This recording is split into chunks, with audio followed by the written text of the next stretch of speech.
He ignored the alien sister's warning. Now he's trapped in her heat cycle.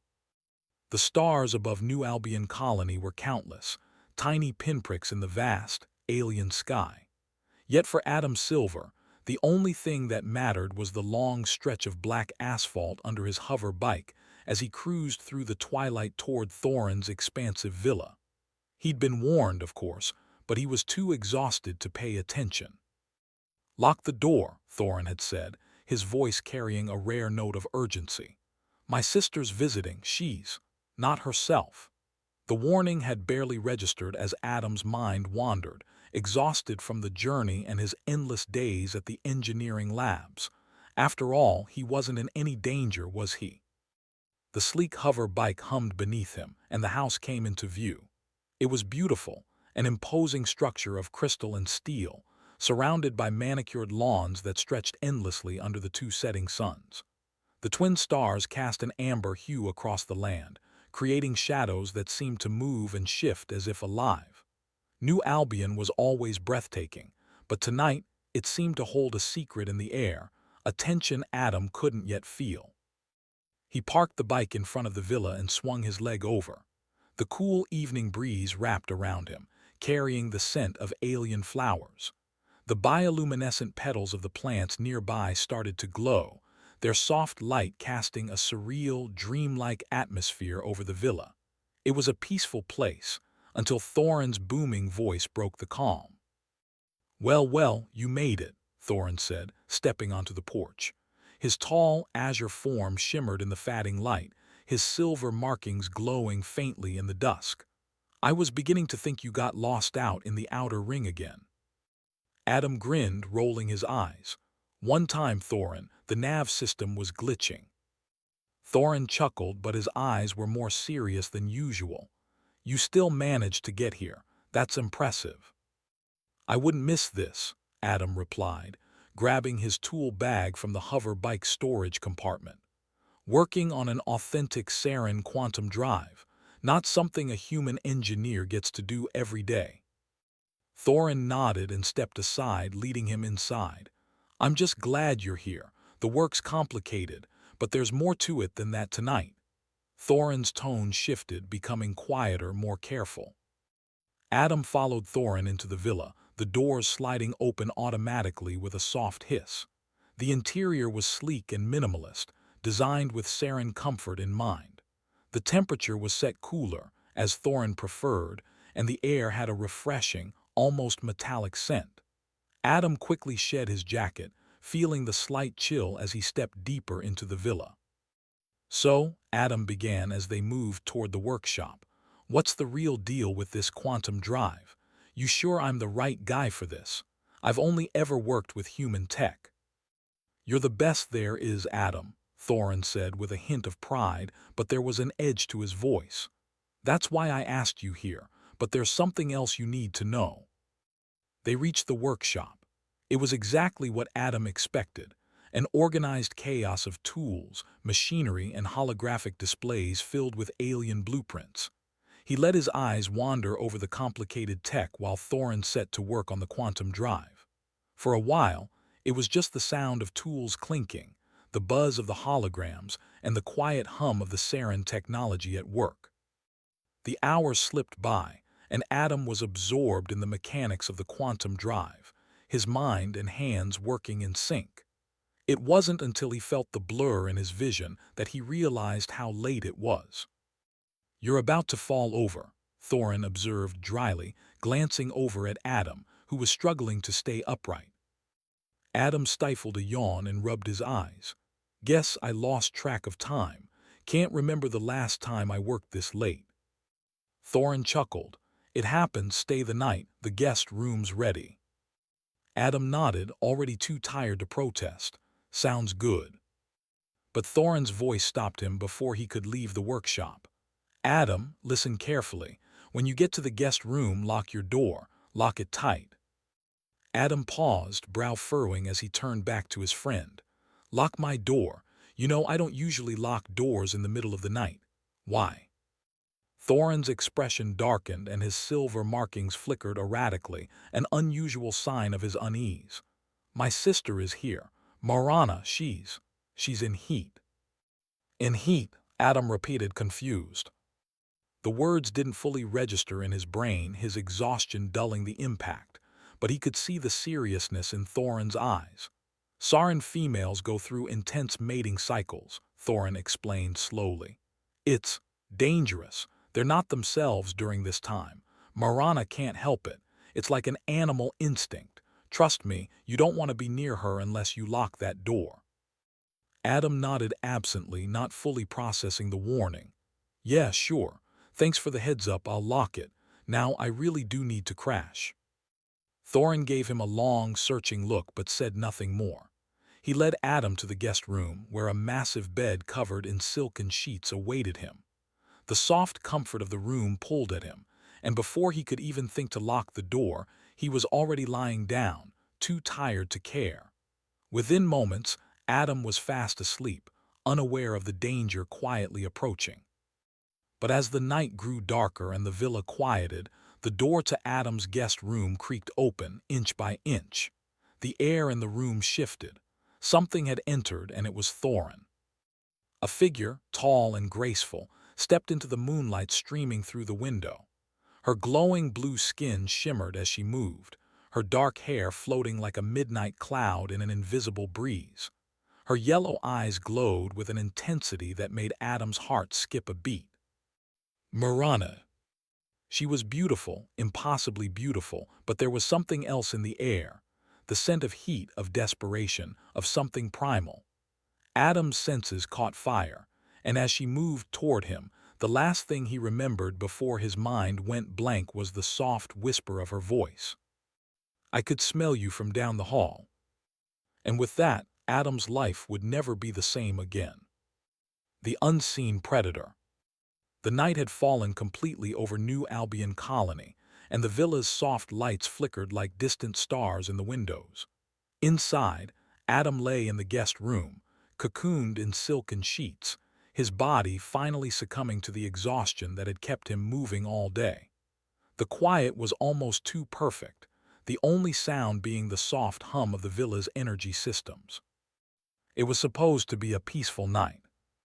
But peace, as Adam would soon discover, was a fragile thing. The first thing Adam felt wasn't sound. It wasn't movement. It was heat, a sudden, overwhelming warmth radiating from somewhere nearby. It pressed against his skin and his body stirred. His eyelids fluttered open. And a soft breath caught in his throat. The room, though cool and perfectly regulated, felt too warm.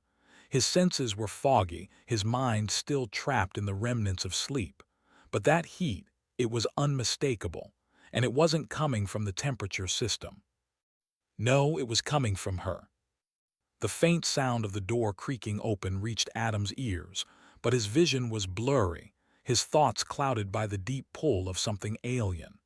As the door inched open, his instincts flared, but he couldn't quite put his finger on why. A figure stood there, silhouetted in the moonlight streaming through the window. Tall, graceful, almost liquid in her movements. The figure stepped into the room with eerie precision, the sound of her movements so soft, so fluid that it was almost as if she were floating. The dim light caught her glowing skin, turning her into something ethereal, something not quite human. Marana. The moment her eyes locked with his, Adam's heart skipped a beat. The glow of her yellow irises seemed to burn into him, making his breath falter. There was no denying it now. This was no ordinary visit. Marana's voice, low and haunting, echoed in the stillness. I could smell you from down the hall. Her words slithered into his mind, far more than just sounds. It was as if they had taken root in his thoughts, stirring something inside him that shouldn't have been stirred. Something primal. She took a slow step toward the bed, her movements fluid, hypnotic. Adam tried to sit up, to protest, to make sense of what was happening, but his body refused to listen. His pulse raced. His heart hammered in his chest. Every fiber of his being screamed for him to fight, to get up, to move, but his body didn't care. Marana's presence, her scent, that overwhelming, intoxicating heat pulled at him, urging him closer to something he wasn't sure he understood. She didn't wait for him to make a decision. Without a word, Marana slid onto the bed beside him. Her skin was warm, almost feverish, and she radiated energy, a presence that filled the room, consumed him completely. Adam's breath hitched in his throat as her glowing skin brushed against him, sending a shiver through his body. The warmth of her touch was more than just physical. It was a connection, a link that Adam didn't understand but felt in every nerve. Marana leaned closer, her lips hovering above his ear, and whispered again, her voice soft, dangerous. So warm, so full of life. She trailed a finger down his chest, leaving behind a trail of heat that made his skin tingle. He tried to focus. He tried to remember what Thorin had warned him about, but the words barely registered in his mind. Everything was foggy, distant. All he could feel, all he could sense was her presence, her heat. Her eyes. They were too bright, too intense. Adam blinked rapidly, his breath shallow. Thorin warned me, he muttered, but even as the words left his mouth, they sounded hollow. In the depths of his confusion, he felt a strange pull. Something was happening. He was changing, or perhaps it was her. Did he? Marana's voice interrupted his thoughts. And yet you left your door open. She smiled, a slow, knowing smile that sent a thrill of fear and anticipation through him. I think you wanted this as much as I do. Adam's mind struggled to make sense of the situation. He was still trying to remember Thorin's warning, still trying to hold onto any shred of logic.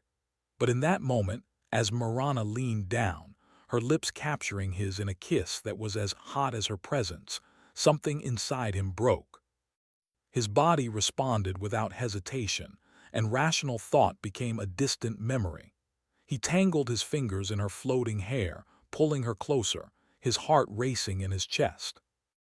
Her lips tasted like stardust and summer lightning, sharp and electric, sending sparks through his veins. He couldn't think. He didn't want to think. What had happened to him? What had happened to them? And why in this moment did it feel so right? For a brief moment, Adam's mind managed to break free of the intoxicating haze long enough to process one thing. This wasn't just some random encounter. This wasn't some mistake. This was fate. Before he could stop himself, Adam kissed her back, the world around them becoming a blur of heat and sensation. His mind screamed at him to stop, to push her away, but his body, his senses, they couldn't fight it. Whatever Marana was, whatever she was offering, he wanted it. And then, for a split second, just before his mind slipped away again, he remembered the warning. He remembered Thorin's voice in his head, his friend's concern. But it was too late. The door had already been opened, and now there was no turning back. Adam couldn't escape the feeling, the connection, that was rapidly taking over his body, mind, and soul. A bond was forming, one that neither he nor Marana fully understood. In the silence that followed, all Adam could hear was the beating of his own heart, but even that was starting to sound different, strange. It was as if it had found a new rhythm, one that mirrored hers. And that terrified him. The price of desire. The sun was barely a memory in the sky by the time Adam awoke. A dull ache throbbed in his head as he slowly came to his senses. His body was heavy, tangled in a warm, glowing haze. For a few moments, he couldn't tell where he was, or even who he was. He only knew that the heat still lingered on his skin, that the lingering scent of Marana's presence clung to him like an invisible shroud. His eyes opened and everything rushed back to him in a rush of images and emotions. The warmth, the connection, her Marana, his heart clenched. The room was quiet, but the silence felt thick, almost suffocating. He turned his head slowly and froze. Marana was lying next to him, her body still glowing faintly in the early light. Her bioluminescent skin pulsed gently with the rhythm of her breath, a soft, ethereal glow. Her long, dark hair floated in an invisible breeze, her features serene, but her yellow eyes, those eyes, were closed. She was relaxed as though she were in a deep, peaceful sleep. Adam didn't know what to think. He didn't know how to feel. His mind was caught between confusion, guilt, and something else he couldn't name. What the hell just happened? His breath hitched and the room seemed to spin for a moment. That bond was still there, thrumming quietly between them, a connection that was too deep, too powerful to ignore. He could feel her emotions like a low hum in the back of his mind, her contentment, her satisfaction, the overwhelming sense of rightness that seemed to surge from her. But the clarity came with a flood of dread. What had he done? He'd let it happen. He had allowed it. Suddenly, the door to the guest room slammed open with a force that echoed through the villa, dragging Adam's attention away from Marana's peaceful form.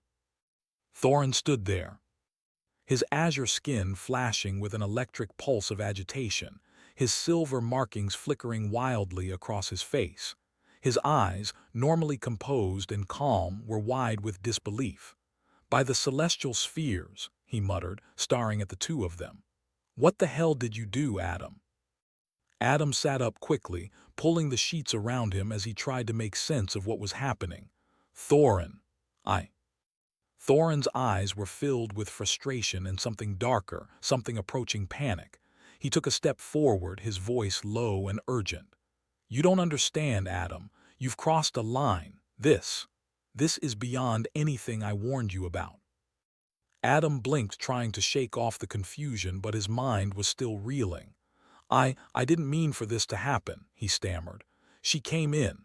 I didn't lock the door, Thorin. I didn't think." "You didn't think?" Thorin's voice was sharp now, filled with a rare edge. He moved closer to the bed, his eyes never leaving Adam's face. "You didn't think what? That a Saren woman in the heat cycle would just, what, come into your room and not cause chaos?" Adam's chest tightened as the weight of Thorin's words pressed down on him. "In heat cycle," he repeated. "What does that mean? What's the big deal?" Thorin clenched his fists. "It's not just a biological urge, Adam. It's a biochemical shift, a transformation. Sarin females during their heat cycle bond with those they choose.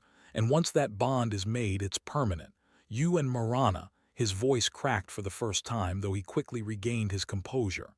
"You two are bound now, psychically, emotionally. It's already happening."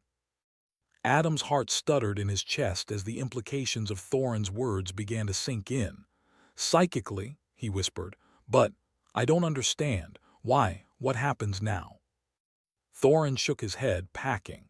"It's not just some casual mistake. The Sarin species is built on pair bonding. When a male and female of our kind unite during a heat cycle, it's a serious matter. There are genetic, emotional, and even political ramifications." Adam's mind swirled, the dizziness of the situation growing stronger. He tried to process the flood of information but couldn't keep up. Wait a minute." His voice cracked with confusion. "You're saying Marana and I are what? We're stuck together now. I'm bonded to her." Thorin stopped packing and turned to face him, his expression grave. "You are, and not just in a physical sense. You're linked, Adam. She can feel what you feel, she knows your thoughts, and soon it will go both ways. You'll start sensing her too." He paused, his face twisted in a mixture of fear and disbelief. "And if the council finds out?" Adam felt a cold shiver run down his spine. "The council," his voice faltered. "What does the council have to do with this?" Thorin's gaze darkened. "The genetic council. They govern all matters related to reproduction and genetic lineage within our species. And they don't take unapproved pairings lightly. If they find out that you and Marana have bonded like this, without their permission, it could trigger a war." Adam's stomach twisted at the word, war. "Do you understand, Adam?" Thorin's voice was low, but it carried a sense of urgency. "You've inadvertently started something, and the council will not let it slide, not without consequences." The weight of his words slammed into Adam's chest. His heart raced, the blood pounding in his ears. Thorin had warned him, but Adam had been too tired, too distracted to listen, and now there was no turning back. "Do you have any idea what you've done?" Thorin repeated, his voice low and filled with disbelief. Adam could only stare at him, feeling trapped in a situation he had never imagined. The bond, the connection, it was already beginning to pull at him, threading through his thoughts, his very being. He could feel it, a presence not quite his own but intimately connected to him.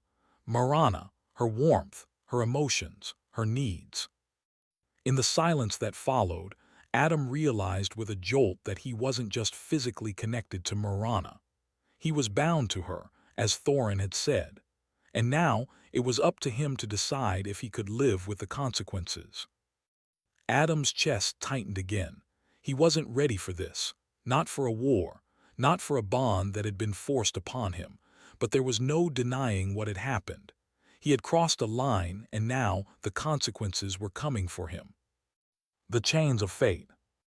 Adam sat in stunned silence, the weight of Thorin's words pressing down on him like a thick, suffocating blanket. He could still feel the faint echo of Marana's presence, her emotions swirling in the back of his mind like an invisible current tugging at his every thought. The connection between them was undeniable now. It was raw, unrelenting, and alive, and there was no escaping it. As Thorin paced across the room, his mind raced, trying to understand how he had gone from being a simple engineer working on alien tech to being caught in the middle of a genetic political storm that could shake the very foundations of two species. His heart pounded with the realization that he was now a pawn in something far bigger than himself. Adam, Thorin's voice cut through the fog of confusion. This is not just a mistake anymore. This is bigger than you or me or Marana. The Genetic Council will come for you both, and when they do, they'll want answers. Adam shook his head slowly, trying to process. But why me? Why did this have to happen to me? Thorin's gaze softened for just a moment, but it was quickly replaced by the cold, steely determination that Adam had seen in his friend before. You're human, Adam, and the Saren race doesn't just bond with anyone. But you're different. Something about you has activated a bond with Marana, one that can't be ignored. And you have no idea how much the Council is going to want to understand this experiment. Adam swallowed hard, his throat dry. But we didn't plan this. I didn't choose this. His voice cracked with frustration as he ran a hand through his hair. I didn't even know what was happening until it was too late. Thorin didn't answer immediately. Instead, he turned away, his back to Adam as he stared out the window, the dim glow of the twin suns casting their fading light over the landscape. After a long pause, he spoke again, his voice quieter this time, filled with something close to regret. I warned you, Adam. I told you to lock the door. But now this bond, it's too strong. You and Marana are connected in a way that can't be undone. And the Genetic Council, they'll either want to study you both like lab rats. Or worse, they'll see this as a threat to everything they've worked for, to their power. Adam felt a cold shiver run down his spine. The fear in Thorin's voice was real. And for the first time, Adam realized just how far this had gone. Before Adam could respond, the door to the villa opened with a soft hiss. Thorin's sharp intake of breath told him everything he needed to know. The Council was already here. The air in the room seemed to grow heavier, as if the very weight of what was about to happen had already descended upon them. Adam's heart began to race again as he turned to face the new arrivals. A group of Saren delegates entered the room, their bioluminescent robes shimmering in the soft glow of the villa's lights. At the forefront was a tall, imposing figure, his silver markings shining brighter than the others. His eyes, the same lemon yellow as Marana's, locked onto Adam with an unsettling intensity.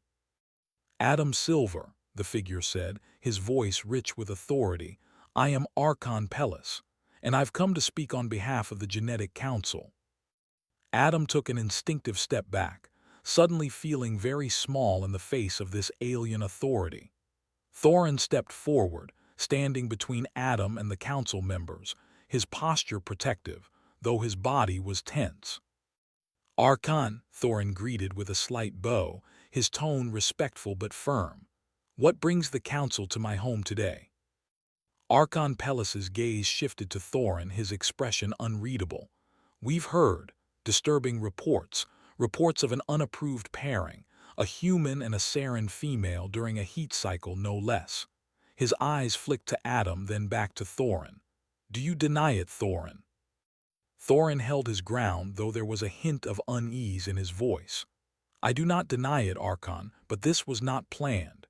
It was a mistake, a consequence of unforeseen circumstances. Adam did not understand what was happening until it was too late." The Archon's eyes narrowed, his silver markings flickering in a strange pattern.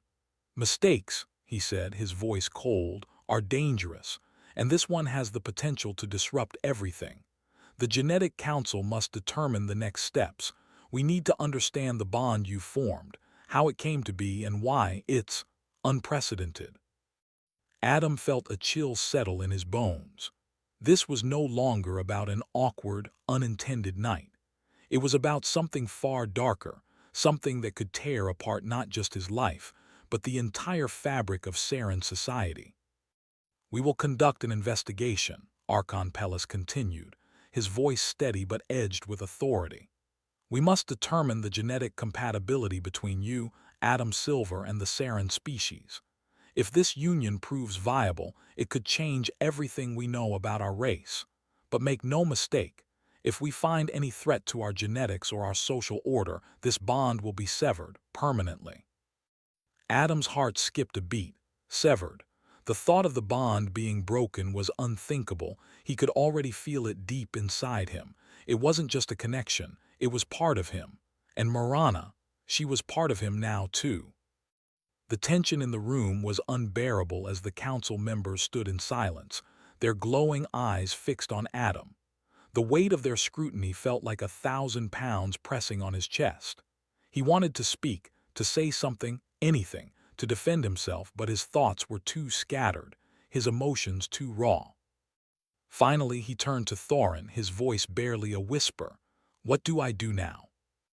Thorin's gaze softened, but his words were blunt. "Now, Adam, you survive. You survive the council's investigation. You survive their questions, their tests, and most importantly, you survive her." He nodded toward Marana, still lying peacefully in the bed.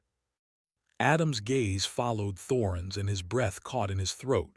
Despite everything, despite the chaos, he couldn't help the way his heart swelled for her.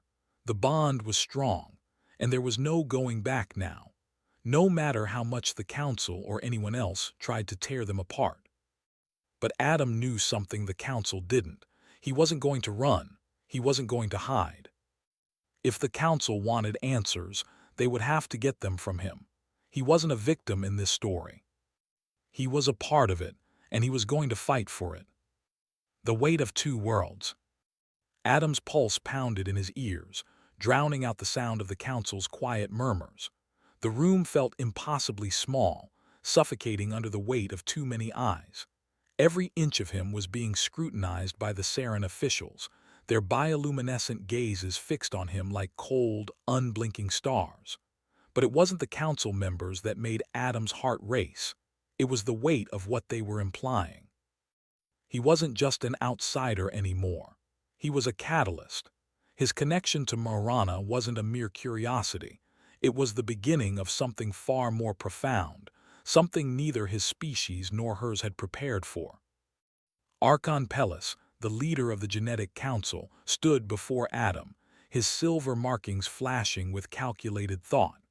His tone was calm, but there was an edge of impatience lurking beneath his voice. "Adam Silver," Pellis began, his lemon-yellow eyes narrowing slightly, "you and Marana have formed a bond that defies every understanding we have of Saren biology. This coupling between your two species is a first. The ramifications are far-reaching. This union is not simply an act of intimacy. It's a genetic event, a potential game-changer for our entire race." Adam's stomach twisted. The words felt like they were closing in on him, pushing him into a corner with no way out. He wasn't prepared for this. He wasn't prepared for the sudden responsibility, the weight of an entire species watching him. "But this bond," Pellis continued, "it cannot be allowed to go unchecked. It could jeopardize the carefully crafted balance of Saren society. if the genetic compatibility between your species is as strong as it appears. If this bond proves viable, there will be consequences for both humans and Sarans. The word consequences echoed through Adam's mind, leaving a chill that crawled down his spine. What consequences?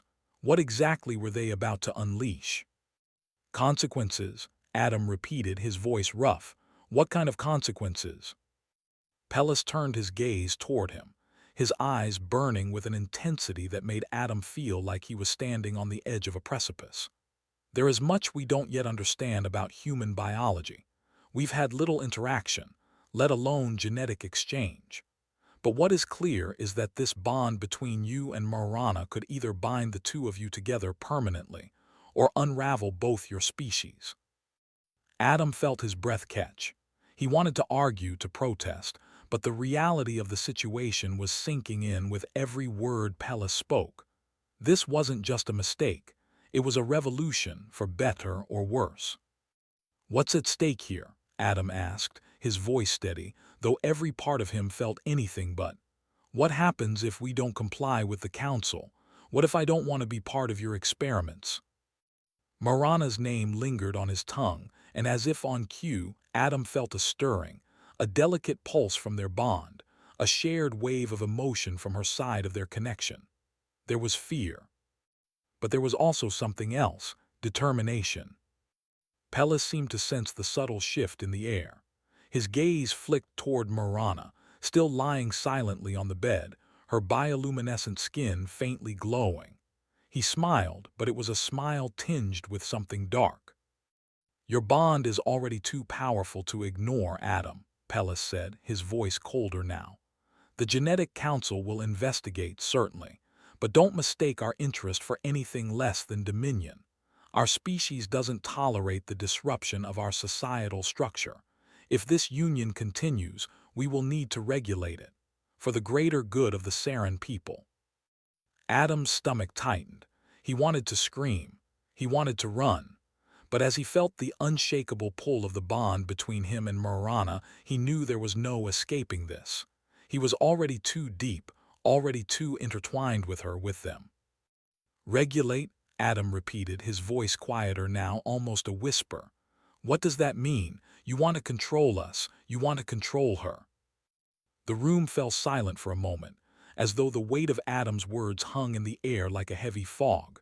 Perilous stood still, his eyes narrowing, as if measuring the seriousness in Adam's tone. You have no idea how dangerous this is, Perilous said, his voice barely a whisper but sharp as a blade. Your presence here, your connection with her, threatens everything we've worked for, and if the council decides that this pairing is too radical, they will act swiftly. Do you understand? We will terminate the bond permanently, and you will be removed from Saran space. The last word fell like a hammer, removed, as if Adam were a specimen, something to be discarded. His stomach churned with disgust, but there was something deeper that burned within him, defiance. Removed, Adam repeated, standing up straighter, his fists clenched. And what about Marana? What happens to her? The intensity in Perillous's eyes only deepened. She is a Saran. Her place is within our society. If this pairing proves to be a threat, she will be rehabilitated to remove any traces of the bond. The word rehabilitated sent a shockwave through Adam. He felt a surge of anger flood through him. He wasn't just a bystander in this situation. This wasn't just about him anymore. It was about Marana, about their future, about their child. He could feel the stirrings of life growing between them, even now, as if their child was already reacting to the tension in the room. No, Adam said, his voice clear and firm. You will not take her from me. For the first time since the council arrived, Perilous seemed to falter, his calm demeanor slipping. You don't understand what you're dealing with. No, Adam shot back, stepping forward, his chest heaving with every word. You don't understand what you're dealing with. This bond, it's not a mistake. It's not something you can just control or sever. And if the council doesn't see that, well, then I'll make sure they do, but you'll have to do it without breaking us apart. The room seemed to hold its breath. The council members exchanged uneasy glances, their expressions unreadable. Thorin, who had been standing silently by the wall, stepped forward, his voice suddenly grave. "He's right, Archon, you can't control this. The bond is too strong, too real." Pellis's eyes flicked between Thorin and Adam, the tension thickening by the second. The air felt charged, crackling with the weight of their words, their decisions. The council, the Saren society, they were about to face a choice. And Adam would make sure that Marana and their child were at the center of it. The unraveling. The heavy doors of the council chamber creaked shut behind Adam, sealing him inside with the very forces that had once seemed so far out of his reach. The sterile, metallic walls felt oppressive now, closing in around him as he stood in the center of the room, surrounded by Saren faces. Faces that, until a few hours ago, had been distant figures in a galaxy he never thought he would belong to.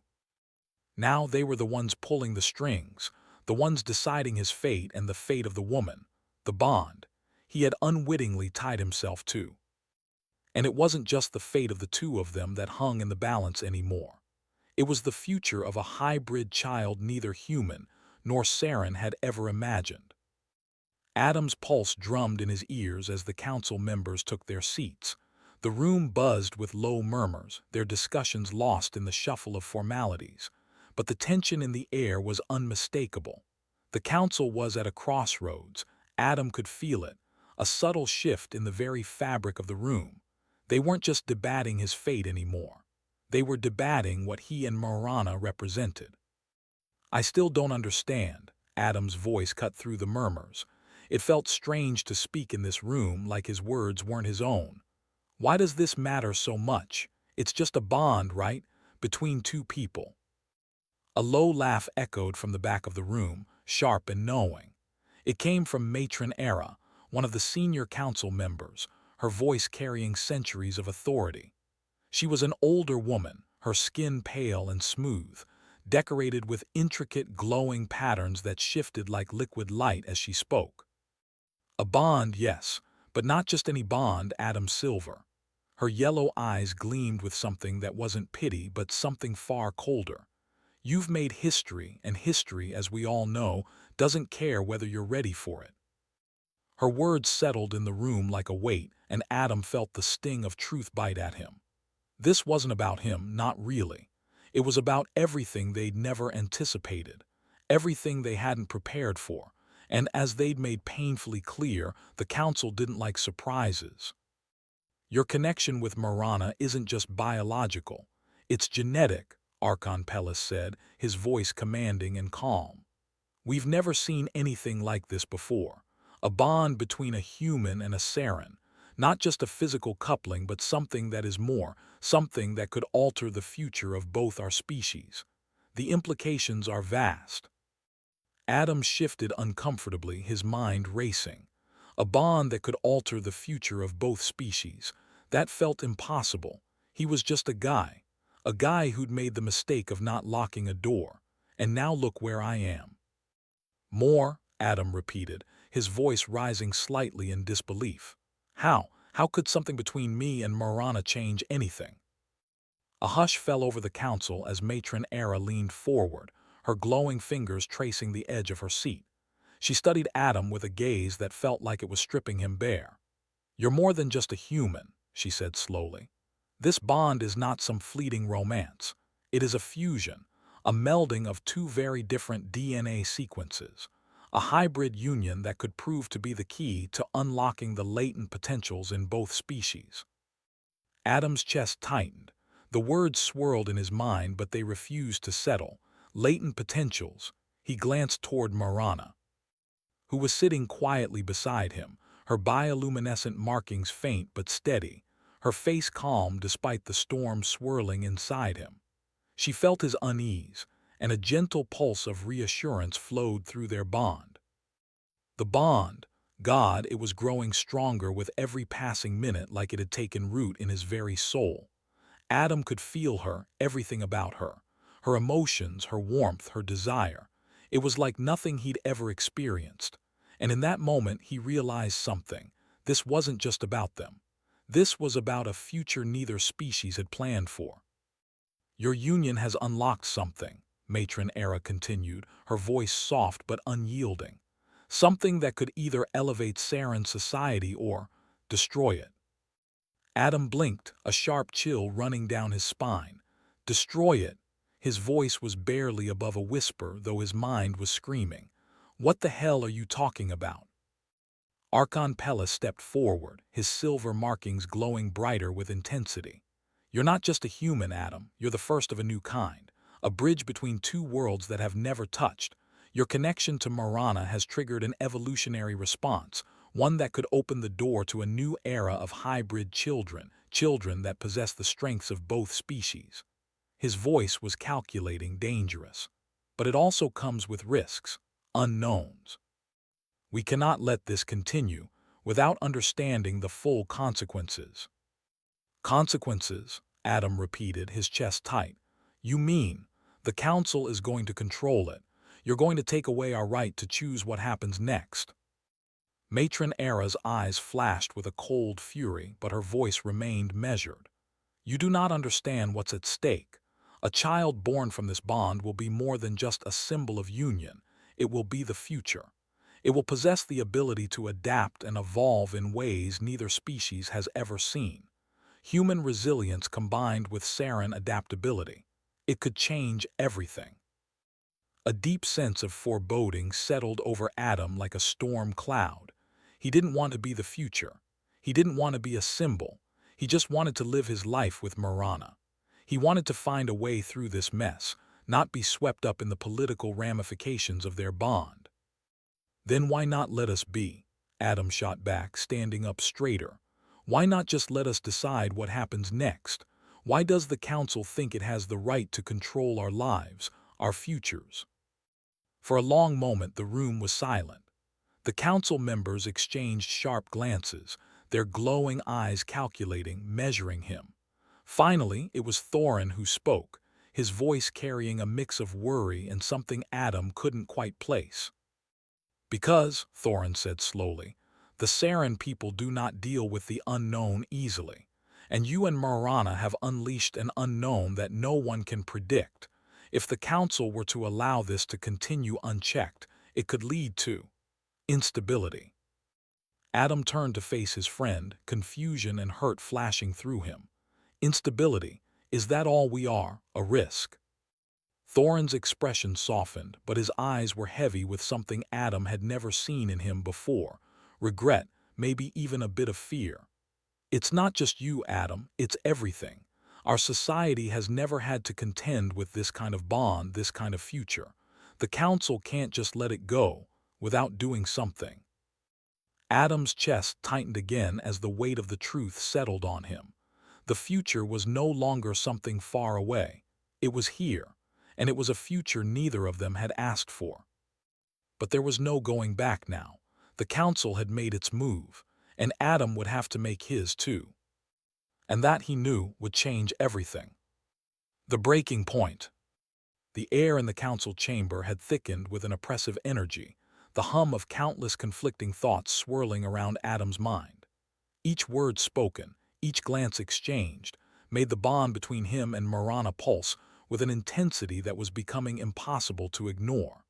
The Council was closing in, and Adam could feel their collective gaze, sharp and expectant. But what could he do now? How could he stand his ground against an entire system that had lived for centuries by rules he didn't understand?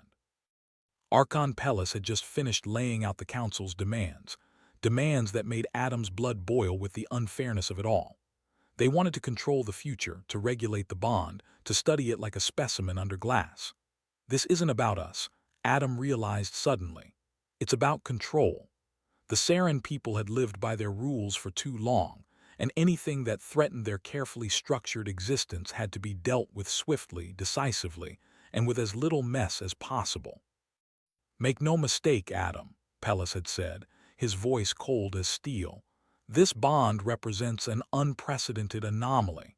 It threatens the genetic purity and stability of Saren society, and it must be controlled before it's too late. Adam wanted to shout to tell them that they didn't understand anything about him or Marana, but the words stuck in his throat. He could feel her there, right beside him, her presence pulsing through their shared connection. She was watching him, waiting for him to make the choice, to decide. The weight of it all was unbearable. It felt like his chest was being crushed under the expectations of both species. The council had made their position clear. Either they controlled this bond or they severed it entirely, or worse. But Marana's eyes, those glowing yellow eyes, held no fear, only trust. She believed in him, in them. Adam knew then that he couldn't let them dictate their lives. "I won't let you control us," Adam said, his voice steady but carrying the weight of defiance.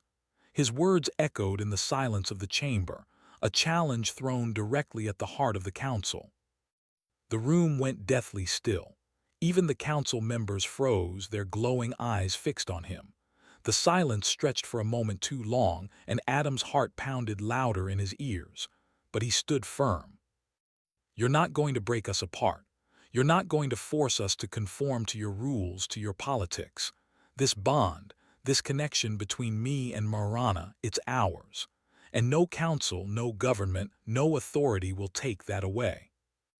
Thorin, who had been standing silently behind him, stepped forward, his eyes filled with something Adam hadn't expected, approval. "He's right, Perilous," Thorin said, his voice quiet but resolute. "You can't control something that's this fundamental. What happened between Adam and Marana isn't just a genetic anomaly. It's a connection between two souls, two species, that can't be understood through your rules and your systems." Archon Pellis's face darkened, his silver markings flashing with anger, but Adam didn't flinch.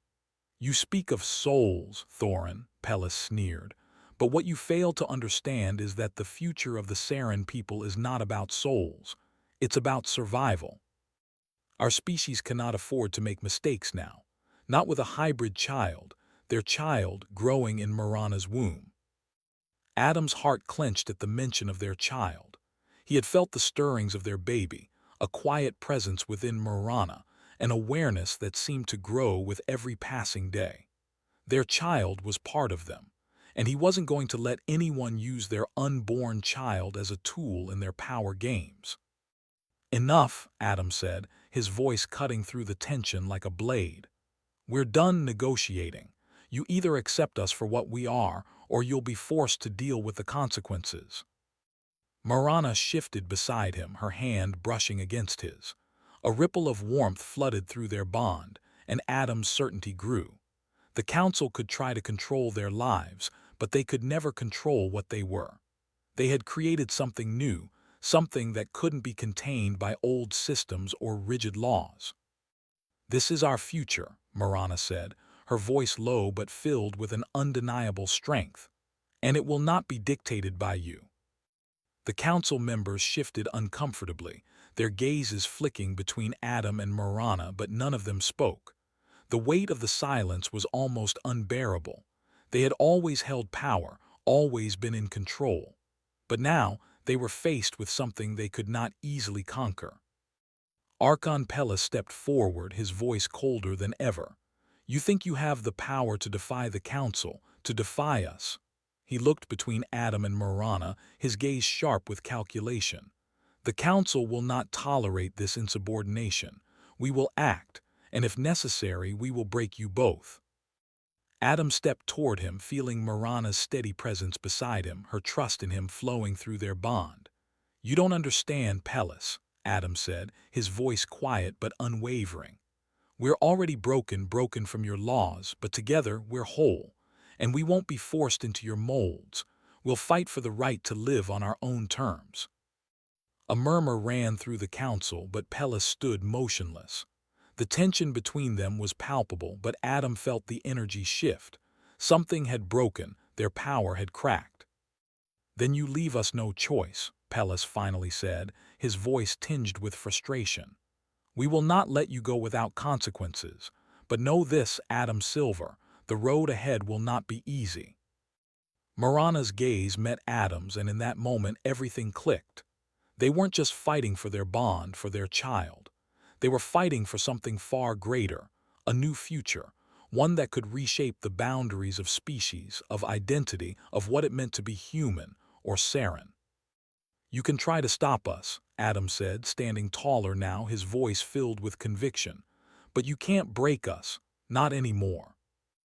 As he spoke, a soft, reassuring pulse rippled through their bond. The connection between them flared brightly, and in that instant, Adam knew that this was just the beginning. The council might have their power, their rules, their influence, but he and Marana had something more. They had each other, and together they would fight for the future they had already started to build. And the galaxy would have to take notice. If you enjoyed this video, please like it, subscribe to the channel, and hit the bell icon for more amazing videos.